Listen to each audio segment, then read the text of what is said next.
공영방송이 왜 필요한가? 만약에 모든 언론 환경 방송 채널을 시장에다가 다 맡겨놓고 시청률 높은 데는 살아남고 안 보면은 죽어라 라고 한다면 어떻게 될까요? 시청률만 노리고 모든 프로그램을 제작하고 편성을 하게 될 겁니다. 그렇게 되면 정말 상상할 수 없는 일이 벌어지게 됩니다. 우리가 항상 걱정하는 막장, 선정, 어디까지 갈지 알 수 없는 상황이 됩니다. 그래서 공영방송이라고 하는 것은 그런 상황에서도 중심을 잡고, 저는 KBS는 시청률에 신경을 써서는 안 된다고 생각합니다. 적어도 청정지대는 하나 있어야지요. 그리고 옹달샘은 하나 있어야죠.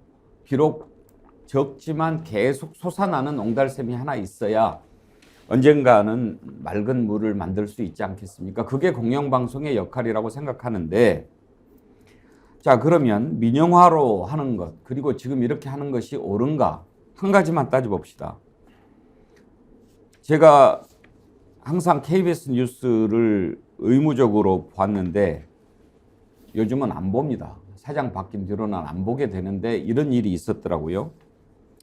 지난 주말에 국가 행정 전산망이 완전히 마비가 됐죠. 모든 뉴스가 당연히 그걸 톱으로 다루지 않겠습니까? 심지어 TV조선까지도. 그런데 KBS 그날 9시 뉴스의 톱이 뭐였는지 아십니까? 윤석열 대통령이었습니다. 정상외교. 국가행정전산망이 다운되면 이것도 일종의 재난입니다. KBS는 국가재난방송입니다. 그런데 재난이든 아니든 그걸 떠나서 이것보다 더 큰 뉴스가 윤석열 대통령 정상외교라고 생각하고 판단한다면 그 판단을 과연 옳다고 할 수 있겠습니까? 박민 사장이 뜬금없이 지난 몇 년간 공정하지 못했다고 머리 숙여 사과했는데 떠나게 될 때는 몰상식을 사과해야 될 겁니다. 김유정 의원. 네. 어떻게 그날 9시 뉴스 톱을 이걸로 하겠다는 판단을 할 수 있습니까? 그러니까 문화일보 출신의 박민 사장을 무리해서 절차적 정당성 확보 없이 KBS 사장으로 임명을 했을 때 땡뉴 뉴스의 부활을 꿈꾸는 것이냐라는 얘기를 할 수밖에 없었던 거죠. 그게 지금 현실로 이미 실행이 되고 있는 상황이고요.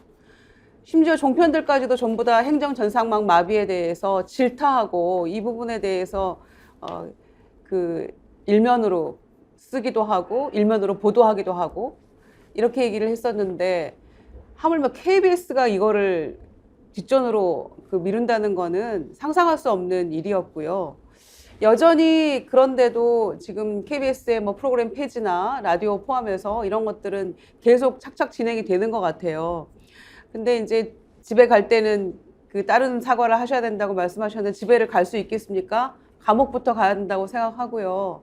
방송법이나 또 단체 협약 위반에 대해서 KBS 노조가 지금 이제 고발을 했는데, 이런 식으로 하기 위해서 민영화 얘기를 하고 사실상 사형화를 꿈꾸고 공적 기능까지도 마비시켜 버리는 이동관 방통위원장 체제를 굳이 이렇게 탄생을 시켰다라고밖에 볼 수 없고요. 특히 방통위의 기능이 지금 완전히 와해돼 버린 거 아닙니까?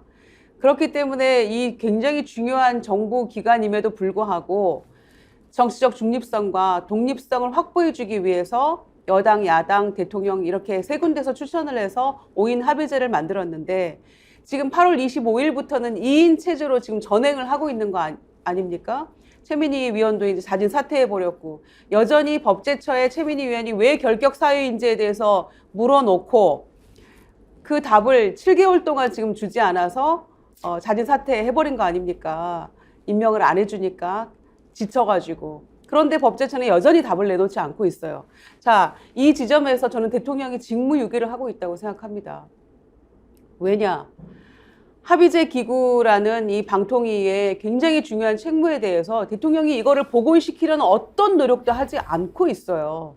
그래서 결론적으로는 대통령이 추천한 2명의 이 위원, 이동관하고 그 이상인 두 사람이 이 모든 것들 YTN, 연합뉴스 TV 이 거의 민영화 사형하러 가는 모든 것을 결정하고 있는 이 시점에 대통령이 방통위가 이렇게 가서는 안 되겠구나. 이 부분에 대해서 단 한마디가 없어요. 결론적으로는 독립기구가 아니고 대통령 직속기관처럼 지금 방통위가 가고 있거든요. 그러니까 이 모든 것들이 무엇을 위한 것이었냐. 아까 말씀드린 KBS 땡뉴 뉴스 만들기 위한 것이죠. 정권에 유리한 방향으로 언론을 끌어가기 위한 거 아니겠습니까? 그러니까 이런 순서가 착착 진행이 되고 있는데 결국 진실은 밝혀지거든요. 6년 전에 블랙리스트 관련해가지고 문성건, 김미아 씨 등이 소제기한 거 이명박, 원세훈 두 사람이 합쳐서 500만 원씩 지금 손해배상해라 이렇게 판결 났잖아요. 그러니까 결국 진실은 밝혀지는데 거기까지 가기가 지난한 과정이 필요한 것인데 이 정권이 두려움을 모르고 지금 하지 않아야 할, 가지 않아야 할 길로 또다시 가고 있다고 생각합니다. 변호사지만 KBS 이사를 지내신 서정욱 변호사께 한번 물어봅시다. 예. 국가행정전산망이 다운된 그날 윤석열 대통령 정상외교를 톱으로 올린 그 편성은 어떻게 생각하십니까? 저도 이게 KBS 뉴스 안 본 지 오래됐어요. 제가 이사할 때도 안 봤어요. 그만큼 이게 국민들이 불신합니다. 뭐 그렇다면 잘못됐겠죠. 왜냐하면 이게 전산망 다운된 게 더 국민 생활에 영향을 주니까 그걸 보도 안 하고 윤 대통령이 방문을 보도했다면 저는 잘못됐다 봅니다. 자, 그러면 예. KBS를 마치 대한뉴스처럼 만들어 버렸는데 그것은 사장의 책임이 없다고 생각하십니까? 지금 이제 박민 사장이 며칠 안 됐잖아요. 앞으로 지켜봐야 되겠지만. 며칠 안 됐는데 네. 취임하기 전부터 인사를 해가지고 프로그램 폐지하지 않았습니까? 근데 이게요. 저는 이게 어느 한 정권의 문제, 이게 오랜 악순환입니다. 지금요. 우리 문재인 5년 때는 KBS가 어땠습니까? 아시잖아요, 모습이요. 지금 서정욱 변호사 그걸 좀 이게 바로잡는 과정인데 서정욱 변호사는 약간 그 공정하게 봐야죠. 제 질문을 피해 가시는데 제가 지금 KBS가 이렇게 하고 있는 거는 어떻게 생각하느냐. 지금 사장 취임한 지 얼마 안 되지 않느냐 이렇게 말씀을 하시고 그러면 사장이 취임하기도 전에 막 이렇게 한 것은 어떻게 보느냐라면은 또 그 전부터 맨날 그랬다라고 또 피해 가시고 그렇게 말씀을 하시니까 우리가 진짜 들여다보고자 하는 게 정부가 이렇게 하는 것이 정부 입맛대로 하려고 하는 것이냐 아니냐를 따져보자고 하는 거거든요. 그런데 서정욱 변호사는 거기에 대해서는 부정하시는 거다 이 말씀이죠. 근본적으로 이게 외풍을 막아내는 정말 이게 독립성을 할 수 있는 걸 마련해야 되고요. 지금 이번에 인사는 워낙에 편향돼 있었지 않습니까? 특히 주진우가 라디오를 이게 말이 됩니까? 주진우가 방송 KBS 라디오에서 이명박 대통령 조롱하고 했습니다. 꼼수다. 김어준도 마찬가지고 이런 걸 이게 좀 바로잡는 과정에 일부 부작용이 있을 수 있는데 제 말은 이게 여야를 우리 이제 정권도 계속 5년이다 10년 주기로 교체되지 않겠습니까? 이거 정권에 관계없이 KBS가 독립성을 지키도록 근본적으로 한번 대책을 만들어 보자 이런 주장입니다. 알겠습니다. 아니 그래서 방송법을 통과시키자 이렇게 했던 거 아닙니까? 노란봉투법하고 함께 그렇게 해서 국민의힘이 그날 필리버스터 60명 뭐 준비하고 이렇게 했던 거 아니에요? 그런데 어떻게 했습니까? 그 필리버스터를 포기하고 방송법을 포기하고 공영방송을 좀 이사를 늘려가지고 정권에 그 바뀌는 거에 무관하게 조금 공정성과 독립성을 보장해 보자 이런 취지의 방송법을 다 본인들 필리버스터 준비한 거 날려버리고 이동관 지키기에 나선 거였잖아요. 왜 나섰습니까? 바로 이런 KBS나 이 이어지는 YTN, 연합뉴스 TV 이런 꼴들을 우리가 보려고 그렇게 한 거 아닙니까? 그 부분에 대해서 이제 와서 지금 KBS를 원상복귀하고 올바르게 되돌리려는 것이다. 박민 사장 임명하는 것이 지금 공영성의 회복입니까? 말이 안 되는 거잖아요. 국민의힘이 방송법에 대한 것들을 다 방기하고 그렇게 했으면서 지금 KBS 박민 사장의 행태가 원상복귀하려는 것이다. 이건 좀 어불성설 아닙니까? 그런데 방송법 만들었으면요. 문재인 대통령도 거부권 행사했을 겁니다. 지금 이게 제가 방송법 개정을 추진하는 분들 만나봤더니 전부 문재인 대통령 욕합니다. 그때 왜 통과 안 시키냐 말이에요. 그러게요. 그때 통과시켰어야죠. 그러니까 전부 문재인 대통령 욕합니다. 왜? 예. 본인이 임명하기 위해서 그때는 본인이 다 임명해 누리고 안 하다가 이제 정권 바뀌니까 윤석열을 임명하면 안 된다.